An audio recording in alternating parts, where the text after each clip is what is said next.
Shalom saudara sekalian, apa kabar semuanya? Yang di Zoom maupun yang di Instagram. Semoga kita semua dalam keadaan yang sehat-sehat ya. Kiranya kasih karunia dari Allah senantiasa memimpin dan menyertai kita, dan firman Tuhan hari ini dapat mengingatkan kita kembali, menegur kita, bahkan menguatkan kita di tengah pergumulan yang kita hadapi saat ini. Sebelum kita mendengarkan firman Tuhan, mari kita berdoa, kita meminta pertolongan Tuhan. Mari kita berdoa.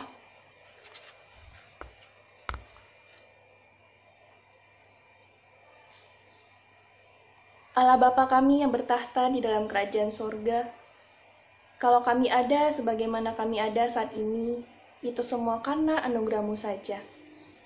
It's only by your grace.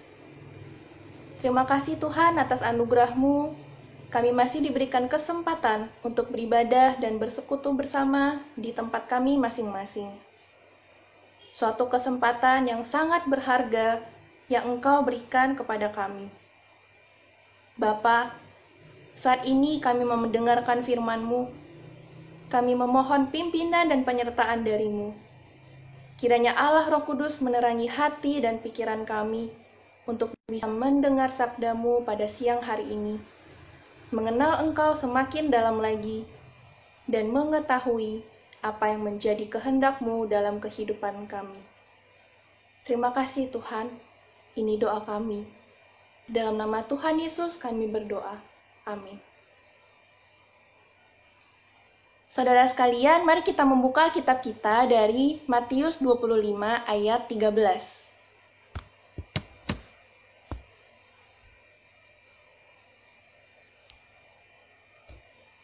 Matius 25 ayat 13.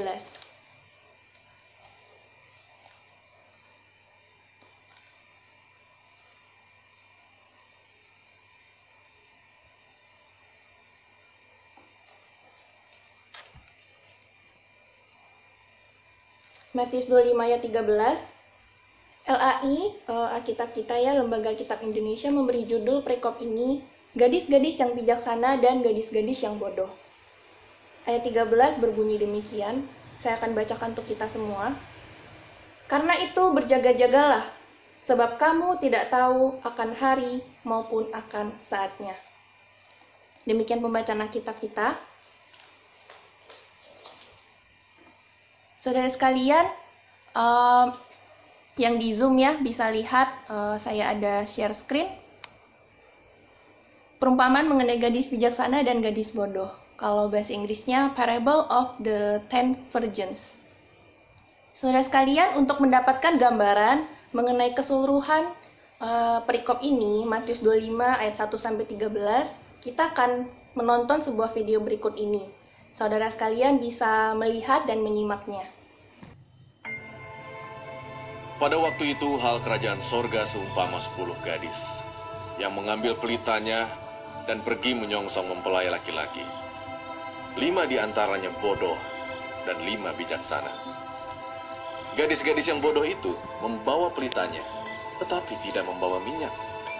Sedangkan gadis-gadis yang bijaksana itu membawa pelitanya dan juga minyak dalam buli-buli mereka. Tetapi karena mempelai itu lama tidak datang-datang juga, mengantuklah mereka semua lalu tertidur. Waktu tengah malam, terdengarlah suara orang berseru, "Mempelai datang, songsonglah dia." Gadis-gadis itu pun bangun semuanya lalu membereskan pelita mereka. Gadis-gadis yang bodoh berkata kepada gadis-gadis yang bijaksana, "Berikanlah kami sedikit dari minyakmu itu, sebab pelita kami hampir padam." Tetapi jawab gadis-gadis yang bijaksana itu, "Tidak, nanti tidak cukup untuk kami dan untuk kamu. Lebih baik kamu pergi kepada penjual minyak dan beli di situ." Akan tetapi, waktu mereka sedang pergi untuk membelinya, datanglah mempelai itu, dan mereka yang telah siap sedia masuk bersama-sama dengan dia ke ruang perjamuan kawin. Lalu pintu ditutup. Kemudian datang juga gadis-gadis yang lain itu dan berkata, "Tuan, Tuan, bukakanlah kami pintu." Tetapi ia menjawab, "Aku berkata kepadamu, sesungguhnya aku tidak mengenal kamu. Karena itu, berjaga-jagalah, sebab kamu tidak tahu akan hari maupun akan saatnya. Nah, saudara sekalian, pandemi virus corona belum berakhir di Indonesia. Masih ada saja penambahan kasus positif corona setiap harinya. Data terakhir yaitu sudah ada 30.000 lebih kasus corona di Indonesia. Sudah sangat banyak ya, saudara sekalian. Banyak orang dan mungkin ada di antara kita yang bertanya, Tuhan, kapan pandemi virus corona ini akan berakhir? Sudah 3 bulan kita menunggunya, sejak pemerintah Indonesia mengumumkan bulan Maret, virus corona sudah masuk di Indonesia, Maret, April, Mei, dan sekarang sudah bulan Juni. Kita mungkin bertanya di dalam hati kita, Tuhan, kapan virus corona ini akan berakhir? Kita juga sudah ikuti kebijakan dari pemerintah, cuci tangan, pakai masker, jaga jarak, melakukan semua kegiatan di rumah, stay at home gitu ya.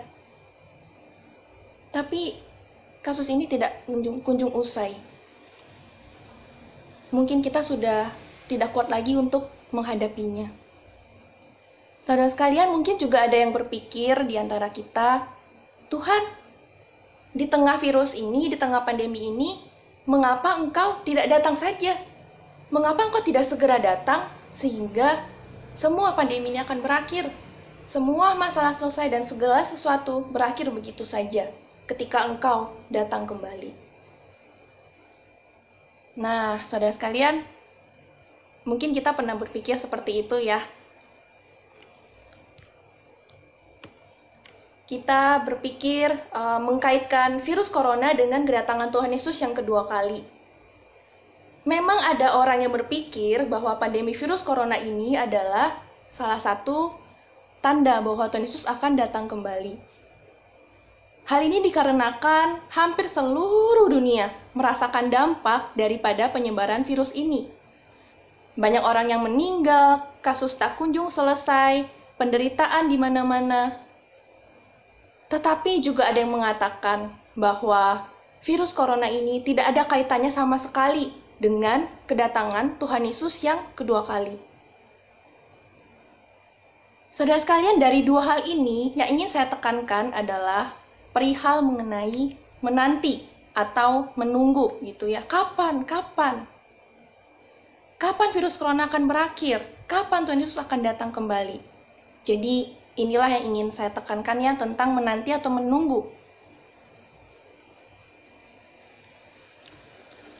Saudara sekalian, kita pasti menunggu kapan virus corona akan berakhir dan juga Tuhan Yesus datang kembali. Alkitab mencatat bahwa Tuhan Yesus akan datang kembali. Inilah janji Tuhan. Dengan demikian, kedatangannya yang kedua kali adalah suatu hal yang pasti, bukan asumsi. Wahyu 22 ayat 7, versi Bahasa Indonesia Masa Kini ya, BIMK, mencatat demikian. Perhatikanlah ini, kata Yesus, aku akan segera datang. Wahyu 22 di pasal yang sama, ayat 20 mengatakan, ya, aku segera datang. Versi terjemahan baru, kalau kita lihat salah satu versi bahasa Inggris, New English Translation, yes, I am coming soon. Saudara sekalian, melalui ayat ini, Yesus berfirman bahwa ia akan datang kembali. Bukan lagi dalam wujud bayi manusia, begitu ya. Kita tahu bahwa kedatangannya yang pertama telah menggenapi nubuat perjanjian lama, di mana kelahirannya di Bethlehem dalam rupa manusia yang menjalankan karya penebusan bagi manusia berdosa, inkarnasi Allah, begitu ya. Kelak Tuhan Yesus akan datang kembali, bukan lagi dalam wujud sebagai bayi manusia, tetapi sebagai hakim di antara manusia dan malaikat. Ketika hari penghakiman itu tiba, tidak ada hal lagi yang disembunyikan. Semua akan dibukakan. Dan sebagai hakim, Tuhan Yesus berkuasa untuk mengumpulkan semua orang di tahta pengadilan dan berotoritas untuk memberi hukuman kepada yang jahat dan memberi berkat kepada yang baik. Saudara sekalian, kita sudah mengetahui dan percaya bahwa Tuhan Yesus akan datang kembali. Apa yang harus kita lakukan ketika kita sudah mengetahuinya? Bagaimana sikap kita dalam menanti kedatangan Tuhan? Kita akan menemukan jawabannya melalui perumpamaan Yesus dalam Matius 25 ayat 1-13 yang akan kita renungkan pada siang hari ini.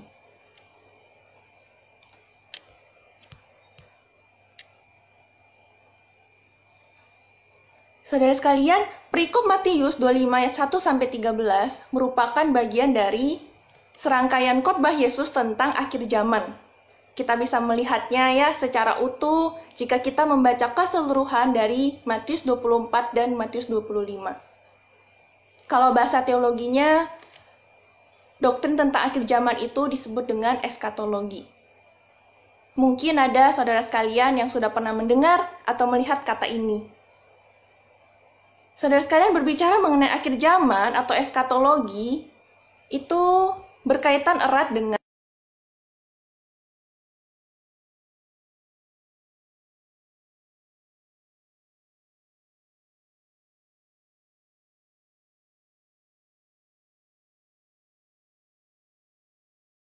mengenai gadis-gadis bijaksana dan gadis-gadis yang bodoh.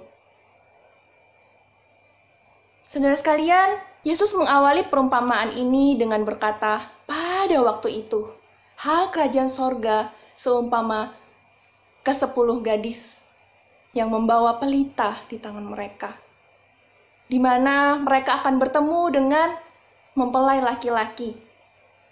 Hal ini berarti, saudara sekalian, Yesus sedang berbicara mengenai pernikahan.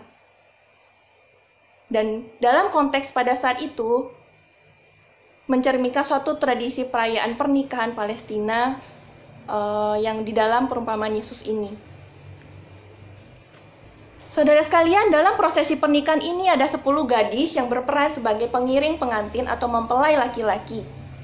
Adapun prosesi pernikahan tersebut terjadi pada malam hari, maka itu mereka membutuhkan cahaya untuk bisa meneranginya. Konteks lampu atau cahaya yang digunakan pada saat itu adalah seperti obor kecil gitu ya, yang membutuhkan bahan bakar seperti minyak mereka di dalam kegelapan. Nah, gadis-gadis itu dengan demikian harus mempunyai persediaan minyak yang cukup agar pelita dapat menyala selama mereka memerlukannya. Kalau kita baca perikop ini begitu ya, kita bisa menemukan begitu banyak kesamaan antara gadis bijaksana maupun gadis-gadis yang bodoh. Mereka sama-sama berperan sebagai pengiring mempelai laki-laki. Mereka juga sama-sama menyalakan pelita mereka. Tetapi saudara sekalian, ada satu hal yang membedakan mereka. Apakah itu? Persiapan mereka. Jadi persiapanlah yang membedakan antara gadis bodoh dan juga gadis-gadis bijaksana ini. Saudara sekalian, perbedaan persiapan mereka terlihat dari gadis-gadis bijaksana yang mempunyai persediaan minyak yang cukup untuk pelita mereka. Sedangkan gadis-gadis bodoh tidak. Karena punya minyak yang cukup, maka gadis-gadis bijaksana tetap bisa menyalakan pelita mereka dan siap menyongsong mempelai. Pada akhirnya, gadis-gadis bijaksana bisa ikut di dalam pesta perjamuan pernikahan, begitu ya. Dan bagaimana dengan gadis-gadis yang bodoh yang tidak punya minyak? Mereka harus membelinya dan itu sangat memakan waktu. Sehingga pada waktu mempelai itu tiba, mereka sudah terlambat untuk menyambut. Sehingga mereka tidak dapat tergabung di dalam pesta perjamuan pernikahan. Saudara sekalian, dari sini kita dapat melihat bahwa gadis-gadis bijaksana terlihat lebih siap gitu ya, lebih prepare, mempersiapkan diri dengan baik sebagai pengiring mempelai yang akan tiba pada malam itu juga. Jadi saudara sekalian, poin utamanya di dalam perikop ini adalah mengenai persiapan. Saudara sekalian, persiapan itu sangat penting. apalagi untuk suatu momen yang sangat besar, suatu momen yang spesial. Seperti halnya momen pernikahan. Saudara sekalian, mungkin ada di antara saudari sekalian yang pernah di sini ya menjadi pengiring mempelai, entah itu pada waktu kecil atau baru-baru ini saja gitu ya. Jadi pernah menjadi pengiring mempelai gitu, menyambut. Saudara sekalian, pasti pada saat itu ketika dipercayakan mengambil peran itu, kita mempersiapkan diri dengan baik, bukan? Kalau saudara yang laki-laki gitu ya, yang pria, teman-teman di sini yang pria, pasti pakai jas, pakai dasi, terus juga rambutnya biar rapi, dipakein pomade begitu ya. Soalnya kalau nggak pakai pomade mungkin dikira rambutnya berantakan gitu ya. Terus temen kita bilang seperti ini, bro, baru bangun tidur. Nah, tidak kan? Pasti kita mempersiapkan diri dengan baik gitu. Bagaimana dengan teman-teman yang perempuan, teman-teman yang wanita yang di sini? Kalau dipercayakan sebagai pengiring mempelai, pasti pakai gaun yang cantik, terus juga rambutnya ditata sedemikian rupa, kemudian juga pakai lipstik gitu ya biar gak kelihatan pucat. Tapi saudara sekalian yang wanita, jangan sampai kita menyaingi dandanan pengantin perempuan. Nanti kita dikira yang menikah begitu ya. Nah, saudara sekalian, jadi di sini saya berbicara mengenai persiapan itu sangat penting gitu ya, apalagi satu momen yang spesial, satu momen yang besar seperti halnya pernikahan. Saudara sekalian, seperti konteks pernikahan yang ada di dalam perumpamaan ini, sebenarnya saat ini kita sedang ada di dalam suatu pernikahan yang besar begitu. Jadi sebenarnya saat ini kita sedang dalam suatu pernikahan yang besar. Wah, kita menikah dengan siapa nih?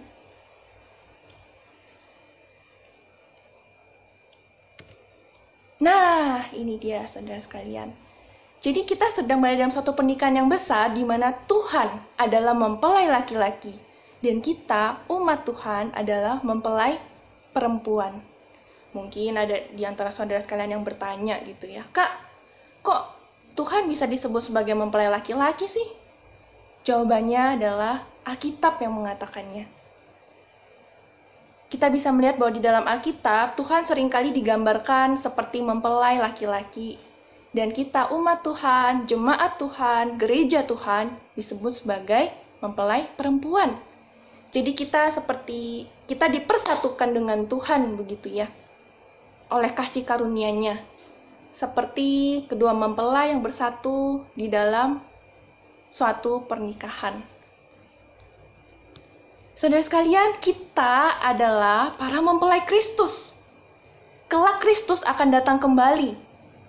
Dan sebagai mempelainya, kita perlu mempersiapkan diri kita dengan baik. Begitu juga saudara sekalian, perumpamaan ini mengingatkan kita begitu ya untuk bisa mempersiapkan diri dengan baik dalam menyambut kedatangannya.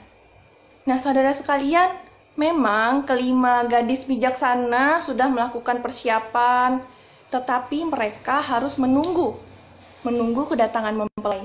Begitu juga dengan gadis-gadis yang bodoh. Jadi akhirnya mereka semua mengantuk dan mereka akhirnya tertidur.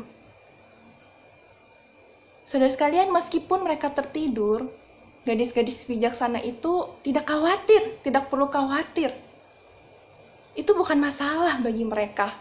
Toh mereka sudah punya minyak yang cukup untuk persediaan mereka ketika suatu waktu pelita mereka bisa padam. Jadi pada saat itu saudara sekalian, gadis-gadis bijaksana itu tidur dengan kondisi sudah siap menyambut kedatangan mempelai laki-laki. Saudara sekalian, kemudian ke-10 gadis itu terus menunggu dan menunggu. Ternyata pada saat itu terjadi penundaan kedatangan mempelai laki-laki.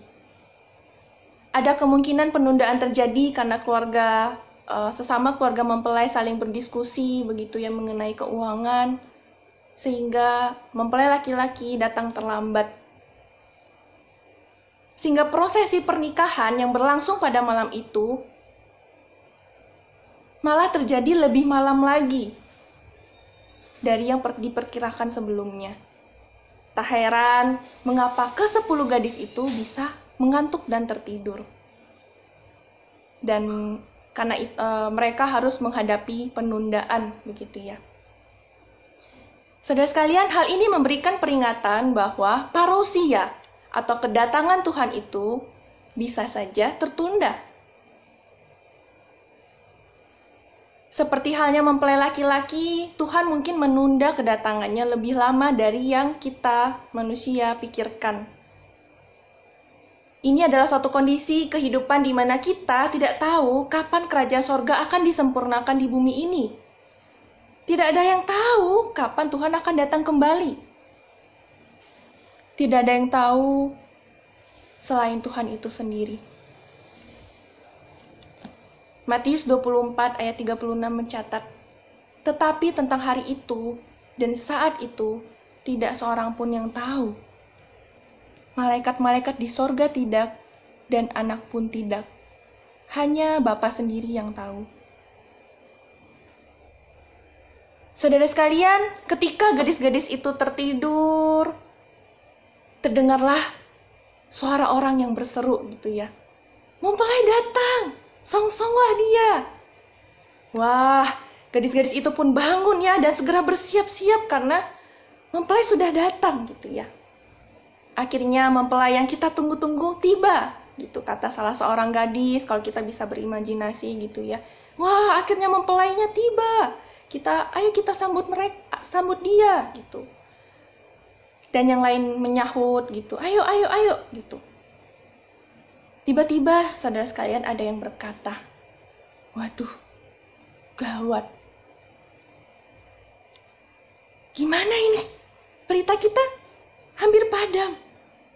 Kita tidak punya persediaan minyak untuk bisa menyalakannya." Saudara sekalian, ini adalah seperti suara gadis-gadis bodoh. Mereka pada saat itu berpikir mereka mau meminta minyak dari gadis-gadis bijaksana. Coba kita minta sama gadis-gadis bijaksana itu, yang di sana itu. Mungkin mereka mau membagikan kepada kita. Saudara sekalian, coba bayangkan kalau gadis-gadis bijaksana itu membagikan minyaknya kepada gadis-gadis yang bodoh. Apa yang akan terjadi pada saat itu? Pasti bukannya pelita gadis-gadis bijaksana nyala, tetapi bisa jadi padam. Semuanya padam. Dan akhirnya bisa mengacaukan seluruh prosesi pernikahan pada malam itu. Untuk itu, saudara sekalian, kelima gadis bijaksana itu tidak membagikan minyak mereka kepada gadis-gadis yang bodoh.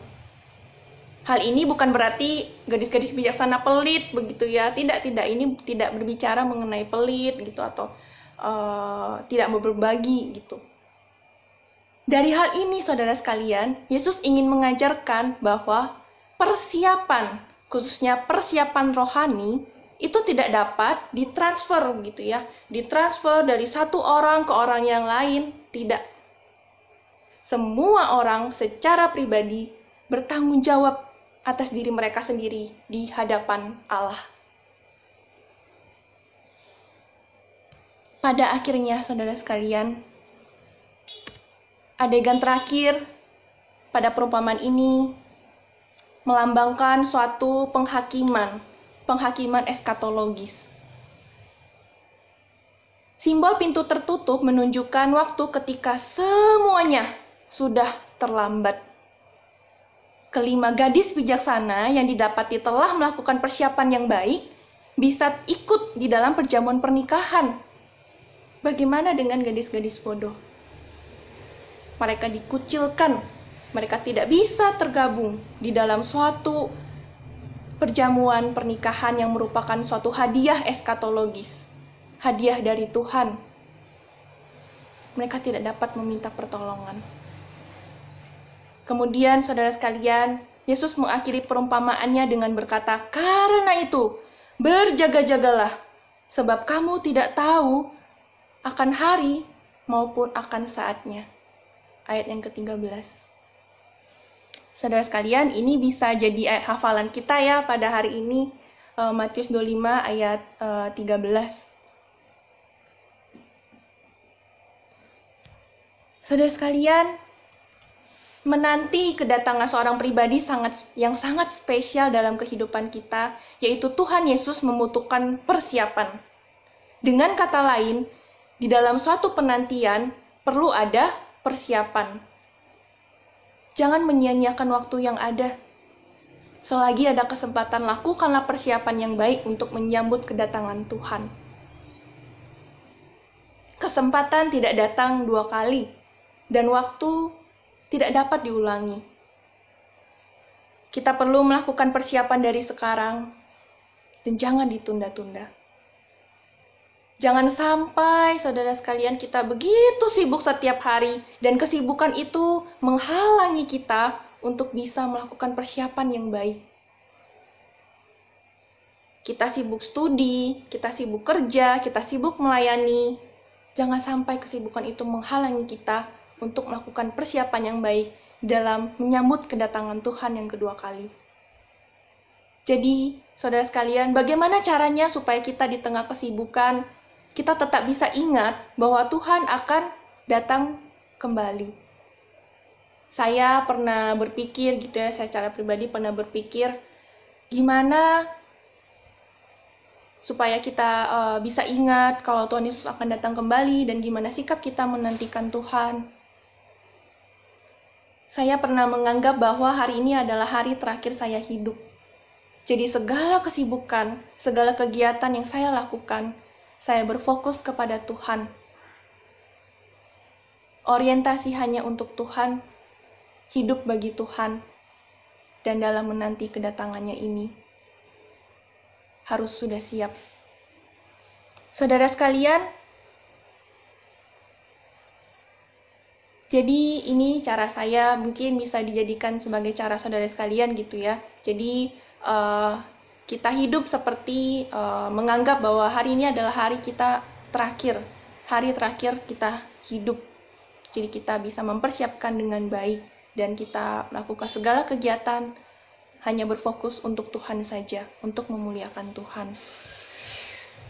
Saudara sekalian, pada saat parousia, pada saat Tuhan nanti datang, kita tidak perlu takut lagi terhadap tanda-tanda yang akan terjadi. Karena Ia sudah berfirman bahwa akan ada tanda-tanda ketika Ia datang nanti. Matius 24 ayat 30-31 berbunyi, "Pada waktu itu akan tampak tanda Anak Manusia di langit, dan semua bangsa di bumi akan meratap, dan mereka akan melihat Anak Manusia itu datang di atas awan-awan di langit, dengan segala kekuasaan dan kemuliaannya. Dan Ia akan menyuruh keluar malaikat-malaikatnya dengan meniup sangkakala yang dahsyat bunyinya. Dan mereka akan mengumpulkan orang-orang pilihannya dari keempat penjuru bumi, dari ujung yang langit yang satu ke ujung langit yang lain. Yes, I am coming soon."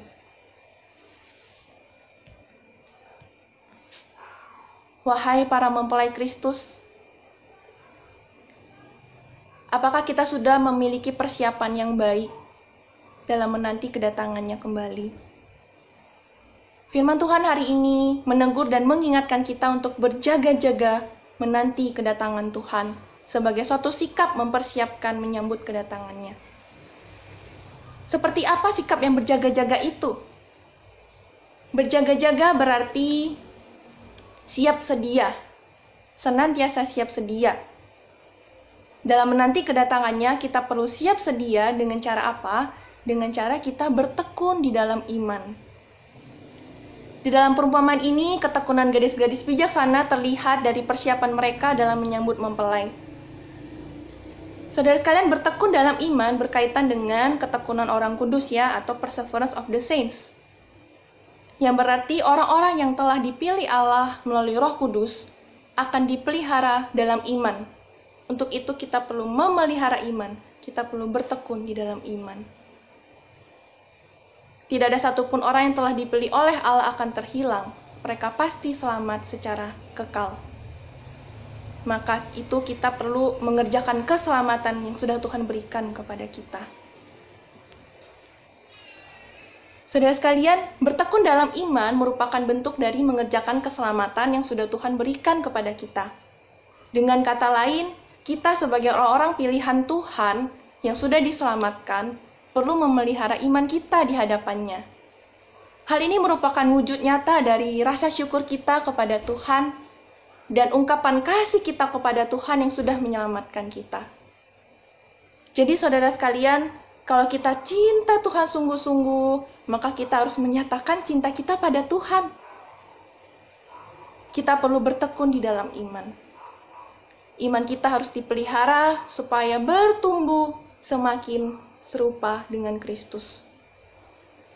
Kalau ngomongnya cinta Tuhan, tapi hanya di mulut saja, tidak ada mengerjakan apapun, tidak berasal dari hati yang tulus, wah, ini bahaya ya saudara sekalian. Saudara sekalian, sebagai contoh kita bisa melihat ya suatu kasus di dalam pernikahan, karena firman hari ini menyinggung mengenai pernikahan. Saudara sekalian, ada banyak orang Kristen yang sudah menikah kemudian bercerai, karena sesama pasangan tidak saling mencintai dengan tulus. Cinta cuma ada di tahap awal saja, tetapi lama-lama pudar dan bahkan akhirnya bisa hilang. Karena masalah yang banyak datang begitu menghampiri mereka. Satu masalah belum selesai, masalah yang lain datang, wah tidak kunjung selesai ya saudara sekalian. Dari sini kita bisa melihat ya bahwa relasi dalam pernikahan akan tetap bertahan jika ada suatu ketekunan di dalamnya. Ketekunan apa? Ketekunan menghidupi cinta kasih itu di dalam pernikahan. Demikian juga dengan kita. Jika kita sudah menikah gitu ya dengan Tuhan, dalam hal ini menikah secara rohani, kita bersatu dengan Tuhan, Tuhan mempelai laki-laki dan kita mempelai perempuan. Ketika kita bersatu dengan Tuhan, kita harus menghidupi cinta kasih supaya cinta kita tetap utuh dan iman kita tetap teguh meskipun ada begitu banyak masalah dalam kehidupan kita. Inilah bertekun di dalam iman. Saudara sekalian, coba ingat momen pertama kali saudara sekalian mengenal Tuhan Yesus. Kita bertemu secara pribadi dengan Tuhan. Entah itu lewat baca Alkitab, dengerin khotbah, papa mama yang cerita kepada kita. Pada saat itu apa yang kita rasakan? Pasti kita merasakan kasih Tuhan yang begitu besar untuk kita. Kemudian kita jatuh cinta sama Tuhan Yesus. Kita bilang dalam hati kita, Tuhan, aku mengasihimu. Kita pun akhirnya bertobat, dan kita mau menjadikan Tuhan sebagai Tuhan dan Juru Selamat kita. Pasti yang kita rasakan pada saat itu adalah semangat, bukan? Semangat ikut Tuhan Yesus. Aku mau menyangkal diri. Aku mau memikul salib.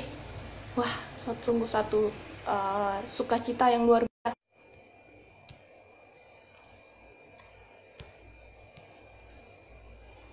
Sekali lagi izinkan saya bertanya gitu ya. Wahai para mempelai Kristus, apakah kita masih mengasihi Tuhan Yesus yang sudah terlebih dahulu mengasihi kita saat ini? Apakah kita menyatakan kasih kita kepada Tuhan dengan bertekun di dalam iman kita di hadapannya? Sudahkah kita memiliki persiapan yang baik dalam menyambut kedatangannya kembali? Saudara sekalian, mari kita menghidupi firman Tuhan. Kita menghidupi firman Tuhan dalam kehidupan kita. Inilah cara bagaimana kita bisa memelihara iman kita dalam menanti kedatangannya. Kita bisa mengerjakan keselamatan yang sudah kita terima dalam kehidupan kita. Datanglah pada Tuhan, saudara sekalian. Dekatkanlah dirimu padanya. Tekunlah berdoa. Jauhi perbuatan dosa dan kejarlah hidup kudus. Rajin baca firman Tuhan. Waspada terhadap ajaran yang menyesatkan. Serta kita memberitakan Injil kepada orang-orang yang belum mengenalnya.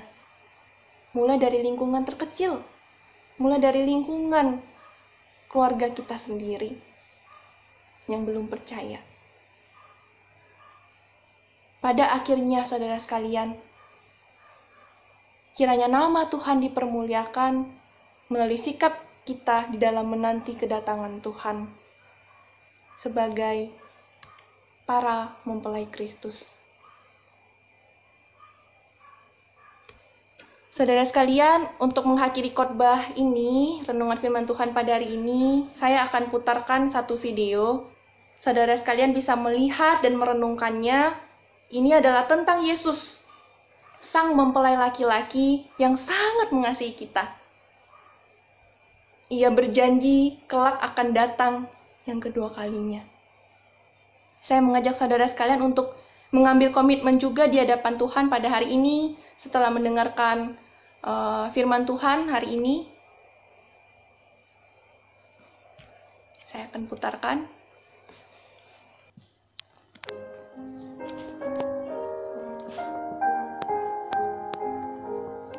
Ini mic-nya nyala.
Saudara sekalian, Yesus berkata, "Karena itu, berjaga-jagalah, sebab kamu tidak tahu akan hari maupun akan saatnya."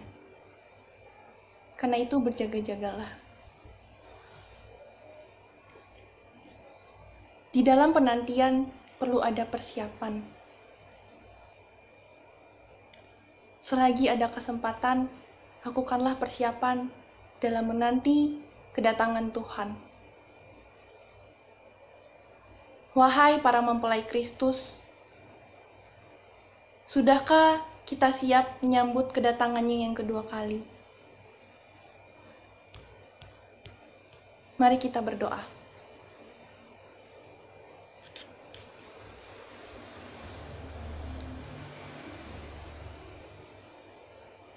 Tuhan, Engkau berfirman bahwa langit dan bumi akan berlalu, tetapi firman-Mu tidak akan berlalu.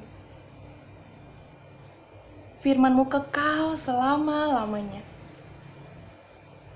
Untuk itu ya Tuhan, kami memohon agar Roh Kudus menanamkan firman Tuhan yang sudah kami dengar dalam hati kami. Kami mau merenungkan dan melakukannya dalam kehidupan kami.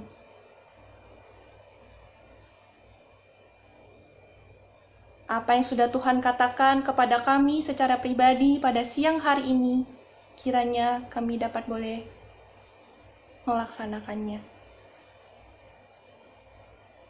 Tuhan, dalam menanti kedatangan-Mu yang kedua kali, kami sebagai para mempelai Kristus mau melakukan persiapan yang baik. Kami mau berjaga-jaga. Kami mau memelihara iman kami dan menghidupi firman-Mu dalam hati dan hidup kami. Kami mau bertekun di dalam iman ya Tuhan. Datang kepadamu, mendekat kepadamu, semakin rajin membaca firman Tuhan, bertekun dalam doa. Firman Tuhan yang menjadi pelita dalam kehidupan kami.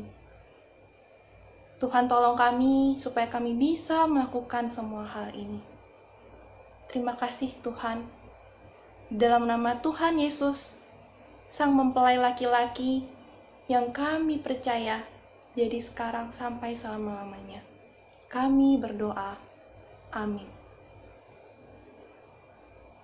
Demikian renungan firman Tuhan hari ini.